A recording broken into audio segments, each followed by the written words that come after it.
as decisive as possible to end the threat of illegal immigrants endangering our communities and taking American jobs. So it's now, the floor will be before the full House next week, and I hope you all will support this legislation for Delilah and the many victims who have been hurt or killed by this nonsense. Bottom line of it all is, we've got a bill here that improves CDL standards and also strengthens the enforcement of those standards.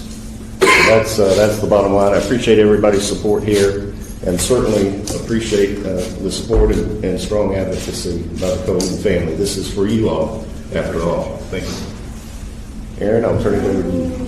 Thank you all for being here today. I'm Congresswoman Erin Houchin. I represent the 9th District in Southern Indiana. We're here today to talk about an issue that has had devastating impacts on families and communities, and we're joined by one of those families, the Colemans. I want to recognize Marcus and his daughter Delilah, who I've had the opportunity to spend time with this week, and that made the issue very real. Delilah's story is heartbreaking. It's exactly why we're here today. A 5-year-old girl was nearly killed when an illegal alien was driving an 18-wheeler and ran a stop sign and crashed into her, leaving her with life-altering injuries and unable to speak. What happened to her should never have happened, and unfortunately it's not an isolated case. Since November, 7 Hoosiers from the state of Indiana have lost their lives in crashes involving individuals in this country illegally driving vehicles they should not have been operating. These are preventable tragedies, and they point to a clear gap in our laws that we must fix. And that's why we're here today to talk about Delilah's law.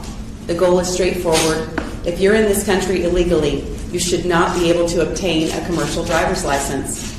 And if that standard is violated, there should be serious consequences, including permanent disqualification from operating a commercial vehicle. Driving a semi-truck comes with an enormous amount of responsibility. It requires training, accountability, and trust. We cannot afford to lower that standard, especially when the consequences are measured in lives. We know it's not a small issue. Over the past decade, more than 1 million CDLs have been issued to individuals in this country illegally. That's a systemic failure. President Trump highlighted Delilah's story at the State of the Union and called on Congress to act. That moment was more about one family. It's about making sure that we prevent tragedies like this from being able to continue. And Delilah is lucky. She's also lucky because she has her parents who are here to advocate not just for her, but for children around the country. It's about public safety. It's about closing loopholes that should not exist and making sure that the people who are operating these vehicles on our roads are here lawfully and held to the highest standard. I want to note that in the Transportation Committee, I think there wasn't a single Democrat that voted for this legislation. This is a must-do for public safety. I appreciate everybody being here, and I look forward to the work that we can get done together on this issue. Marcus, thank you for being here. Delilah, thank you. Thank you for being here and your willingness to share your story. I will turn it to you. Thank you. I'm Marcus Bowman. I'm Delilah's father. And I want to thank everybody for being here today. Certainly in the morning but I want to thank you guys for being here. I want to thank you guys for working so diligently and streamlining her law. And I appreciate you merging Connor's law with it as well.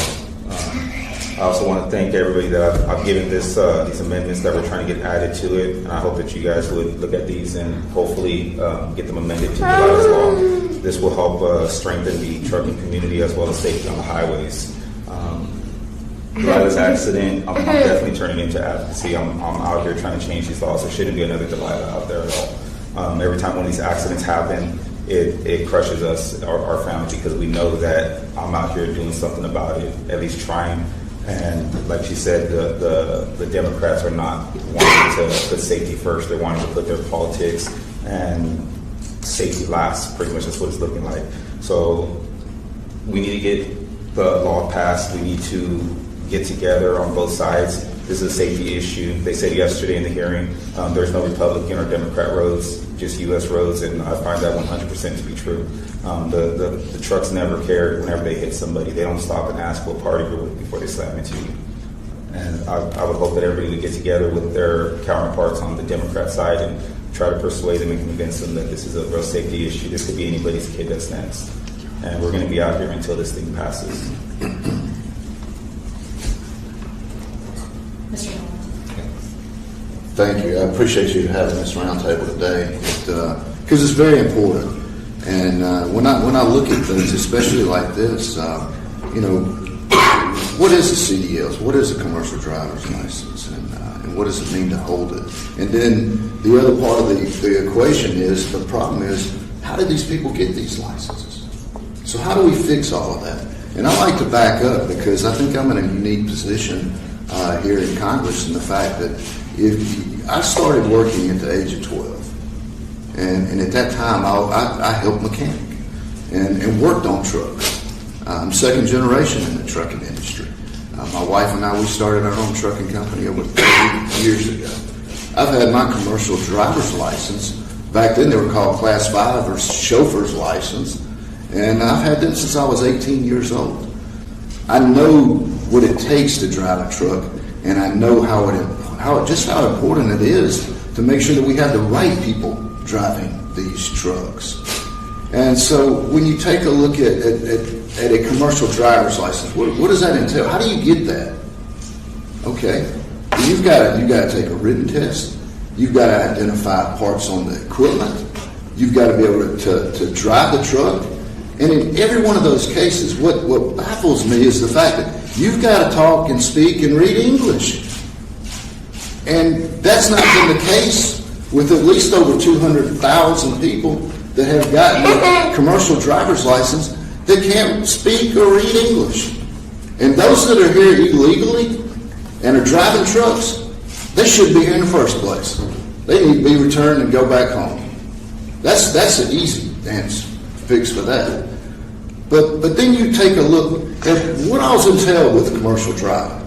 I mean, it's not just driving down the road with 80,000 pounds behind you and just reading signs. There's more involved with that. You've got bill of ladings out there. How do you know what you're picking up if you can't read English?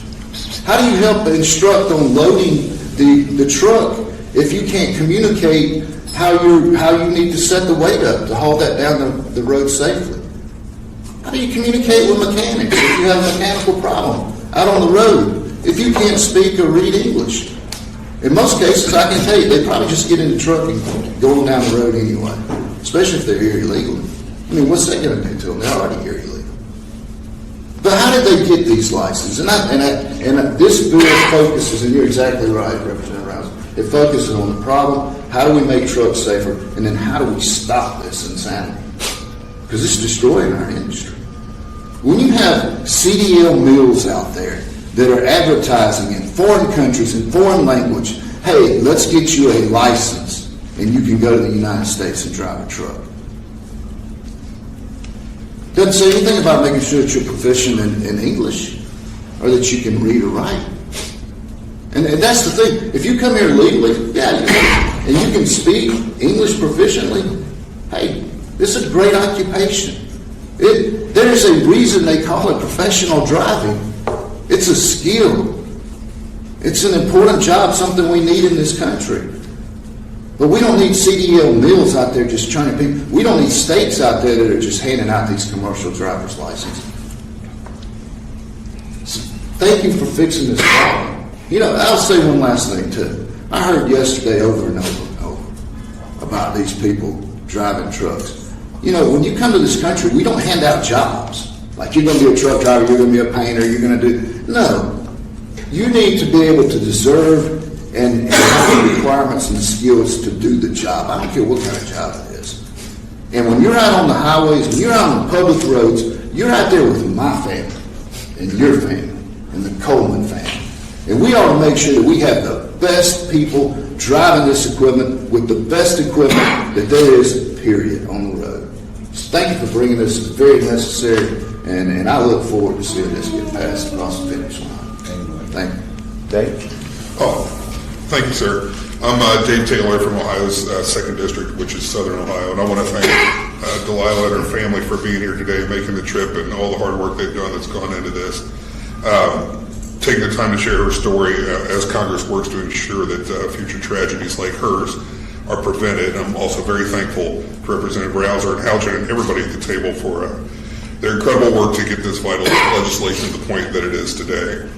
I was proud to support Delilah's law and give innocent Americans like her a voice in Congress. It's common sense, as Mr. Collins said, that if you want to drive an 80,000-pound truck, that you'd be able to read and speak English.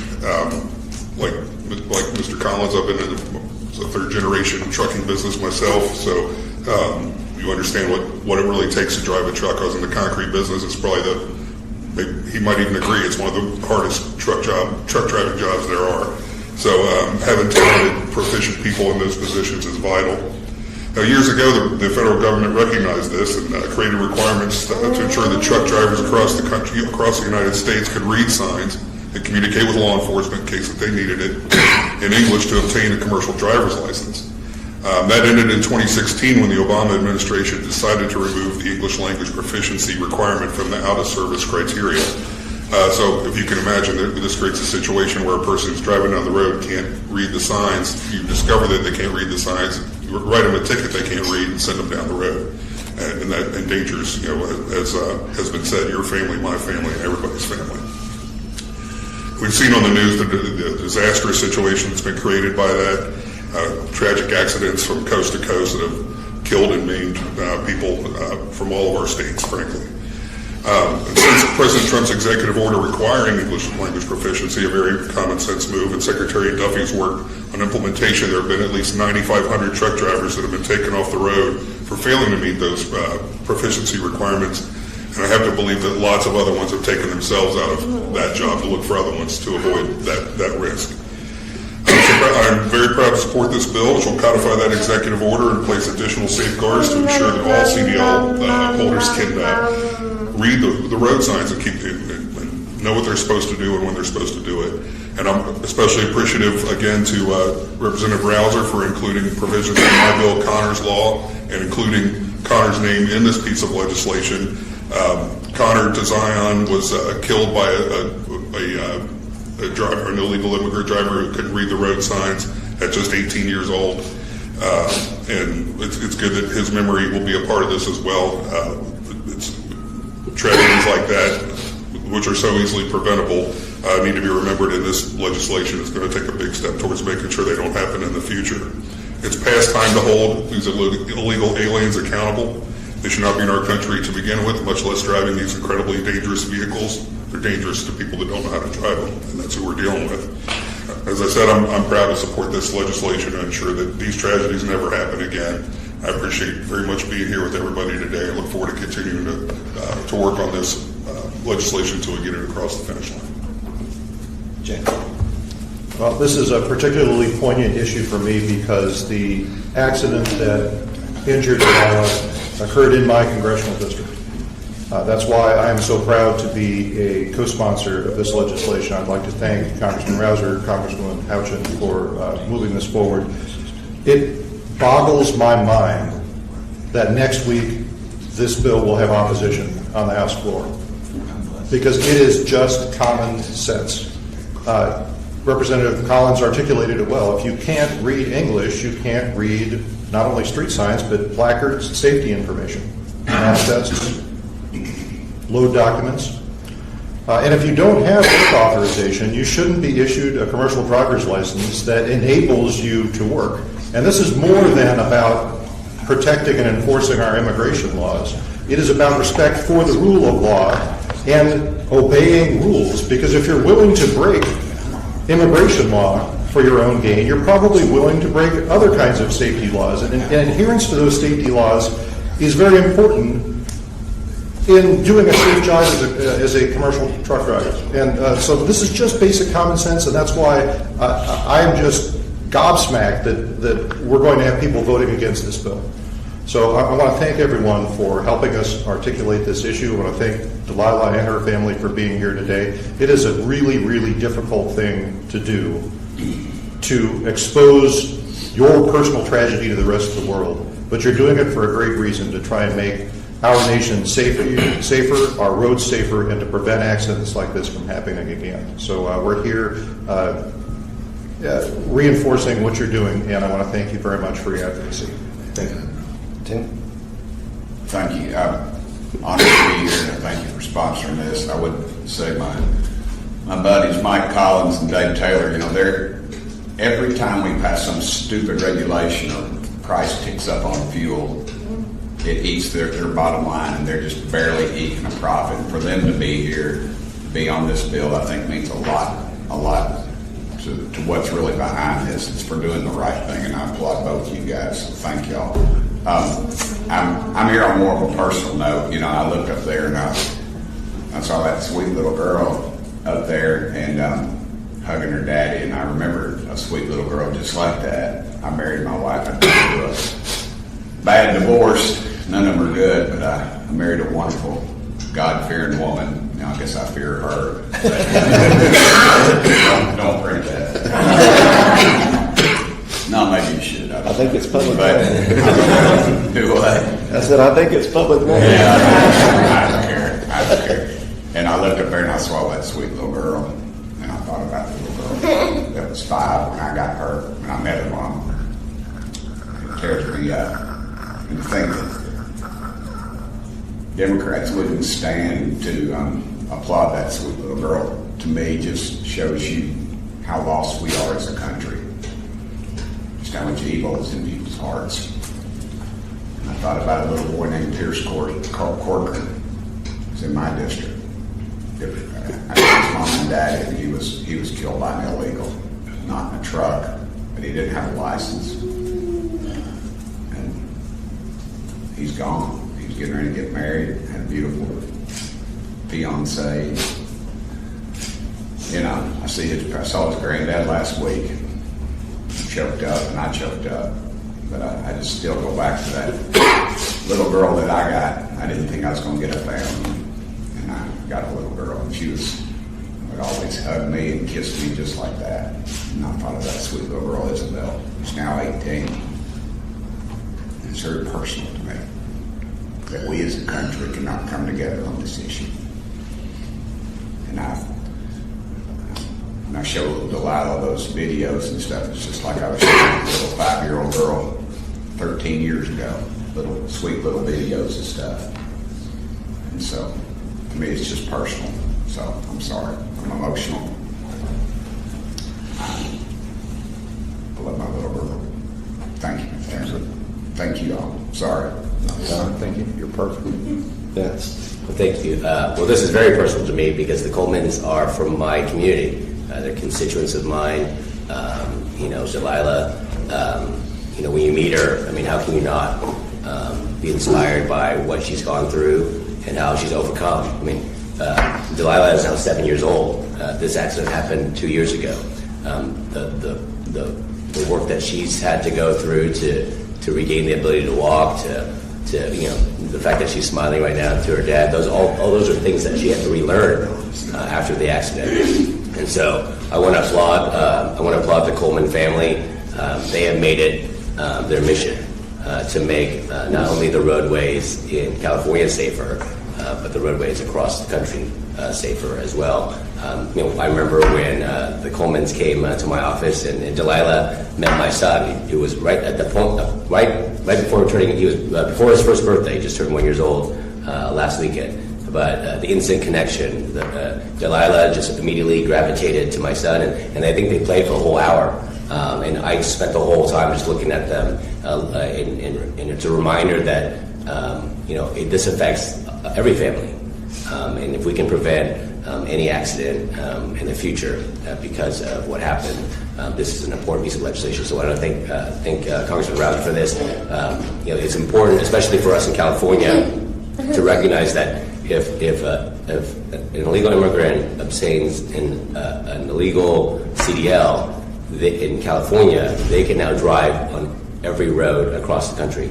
So they can go to Georgia, into Ohio, into Indiana, into North Carolina, into Tennessee. And so this is important, the fact that we have to have a national standard to ensure that the truck drivers like Mike and Dave understand the rules of the road, that they're proficient in English, and that they're trained properly to drive these trucks. So thank you for your leadership. Thank you for your advocacy. I know it's you didn't want to put yourself out there to make this your cause, but it's personal to you. And so because of that, we're going to walk alongside you to make sure that this happens. So thank you. God bless you. Thank you. Absolutely. We'll open it up for the press for any questions anybody might have.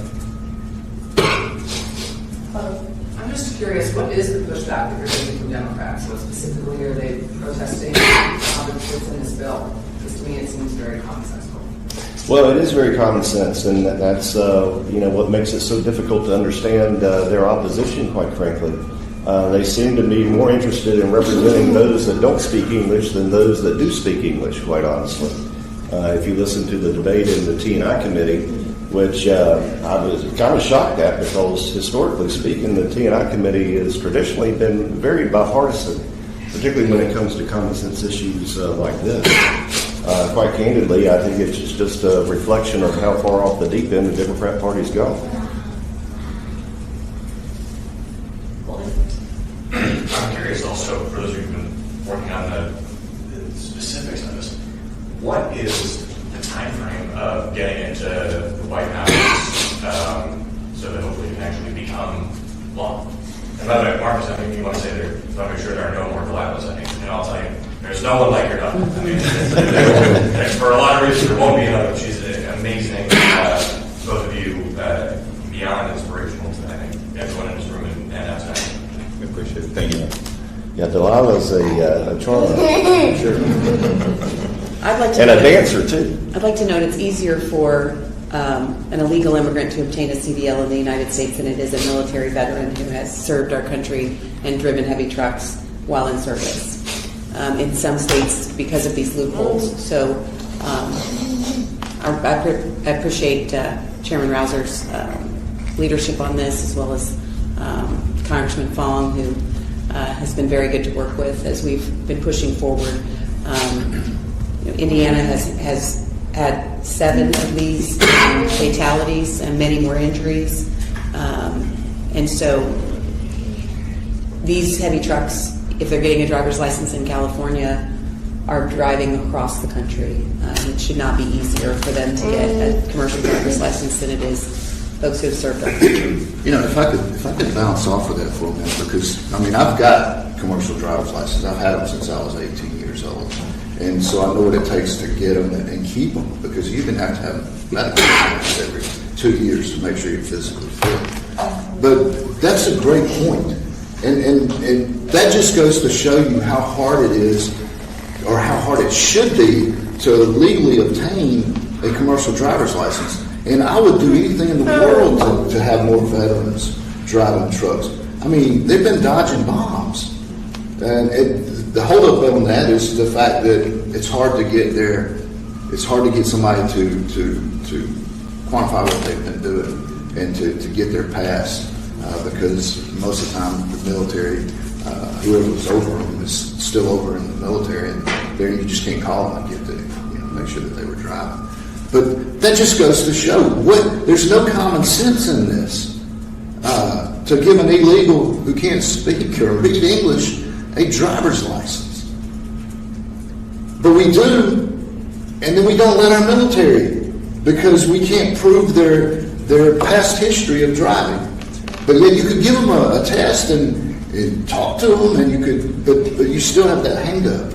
And it's just really, if that goes to how much common sense that we're missing up here in some things, I think that's a big point right there. People that serve the country, put their life on the line for us to be over here and be free, to come home and have the hiccups that they have, and then you've got illegals walking in, getting in trucks, and hurting people. I would just say there's a sense of urgency. That's why we wanted to move this bill so quickly through the House, through the Transportation Committee, and then of course a vote in the House next week. As Aaron mentioned, I mean, Delilah is not the only person, not the only family that's been affected. In Indiana, 8 to 10, a number of families that have been affected.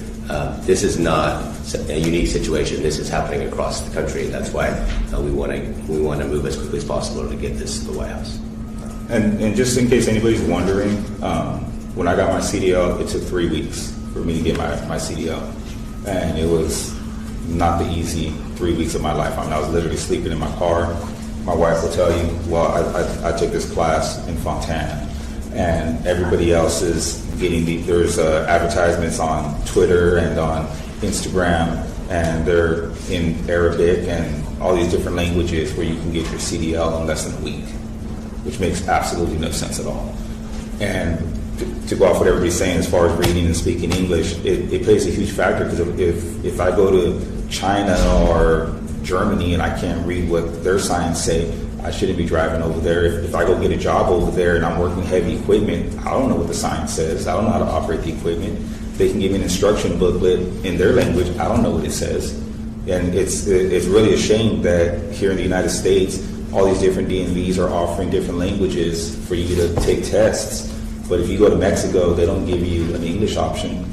You know, you go to Canada, it's in English and in French. That's pretty much it. I mean, you go to Germany, they're not going to offer you an English course to take your driver's license test, and here they do. There was a Democrat yesterday that said that the accidents for commercial vehicles on the illegal immigrants is under 1%. Well, we're that 1%, and to us, that's a big number. I mean, FDA doesn't let a lot of stuff go by if 1% is inside the value. So for him to sit there and stand and say it's less than 1%, we're not going to wreck an entire trucking industry behind 1%. 1% is huge. I don't understand how the Democrats sit there and think that 1% is not a big number. That's a huge number for fatality. And there's a lot of people that haven't heard about Delilah's accident. So that should tell you, as big as her accident is, how many more accidents there are that are out there that nobody's even heard about. How many voices that are out there that haven't gone as far as I've gone. How many unanswered emails and unanswered phone calls to the White House or Department of Homeland Security trying to get their story out. It took me, her story's going to be 2 years old come up in June. And it's barely getting out right now. This is how long it took. So there's a lot of car accidents out there where people have died and have been injured that nobody knows about yet. So this needs to pass. It needs to pass fast. And to your question about the lack of Democrat support, this is just yet another example of the lack of common sense that I've seen on the Hill with the Democrats who defy logic when they put the interests of illegal immigrants over the interests of American citizens, and we've seen it again and again and again, like shutting down the Department of Homeland Security funding. That is in an effort to put the interests of illegal immigrants over the interests of our American citizens. I don't know why they do it. It's out of touch with the American people. I do hope that we will have some bipartisan support for this because it's too important that we have, this is a must do. Well, and the crazy thing is my wife was sitting there saying yesterday to Hagan, you know, and she got emotional about it. She holds a green card. So if the Democrats are worried about immigrants, then do we need to show them her green card so that way they can start siding with us? I mean, does she need to be illegal for them to understand this? I mean, is that really the translation? They don't understand because she's a U.S. citizen? Like, do they only understand illegal? Because at the end of the day, I sat there and I was talking with somebody and they sat there and told me, like, hey, you need to start getting some Democrats on your guys' party. I mean, on your guys' bill. And I was like, well, I might get a translator because I can't speak what they speak. I can't understand how they talk. And it really is a shame because, as they've all said here, it is common sense. This is road safety. We're not targeting anybody. We're not targeting truckers. I'm a trucker. We're not targeting immigrants. She's an immigrant. My family's an immigrant. We're not targeting anybody. We're targeting people that shouldn't be on the road. That's it. It's plain and simple. They shouldn't be on the road. That's the only person we're targeting. Yeah, There's nothing in here. This is fundamentally a safety issue. Under these new requirements, everybody's going to have to comply. On the timeline question, we'll get to the president's desk. The legislative process is slow. It's kind of designed to be slow. Hopefully this one gets sped up because every day that passes is a possible another Delilah, another Connor. So this has to be treated with haste. But this is a well thought out, well discussed bill that should get early attention. It has to get through this, has to get across the House floor, it has to get to the Senate, it has to get to the President's desk. There's no reason that can't be done expeditiously in this case in order to save lives, and not just lives, but people whose lives are changed, like Delilah. Representative Taylor, I'd like to bounce off of that too, because I've often said that there's not anything that actually happens of any consequence in this town until the American people demand it. And having the Colemans out on the front lines like that, it reminds me a lot of the Lake and Riley Act. And I think this is as important as that piece of legislation. And we need to make sure that the American people understand just what kind of common sense policy this is, how it's going to be helpful. I can't think of anybody in the trucking business that wouldn't be for this. Every trucker on the road is going to be for this piece of legislation. They don't want to be associated with that, with somebody that can't read and is in endangerment on the road. So what we need is the American people's help. This is something you can call in and demand that gets done immediately. And American people step up and they start talking about it. By God, this place up here will listen, because at the end of the day, most of them got to have votes to come back up here. And they'll want to do that. So I'll just add, if this was 20 years ago, it would pass by unanimous consent in the U.S. Senate. Yeah. That's how much things have changed, politically with respect to the parties. Let's do one more question for the speakers. So I believe right now the bill mandates that it directs Secretary of States to remove these driver's license from illegal immigrants. Is there transportation or states on a timeline for these licenses to be revoked? Well, they're already working on that from an administrative standpoint. This bill was well crafted, at least as best as you can do it. Not that there can't be some improvements along the way, but with involvement from the Secretary's office, the department as a whole, and certainly the White House as well, in addition to the Coleman family and their perspective on this particular issue. So we're basically codifying what the administration is already putting into practice, and then improving the standards even more, and then putting in place additional safeguards that those standards can be enforced. Bottom line.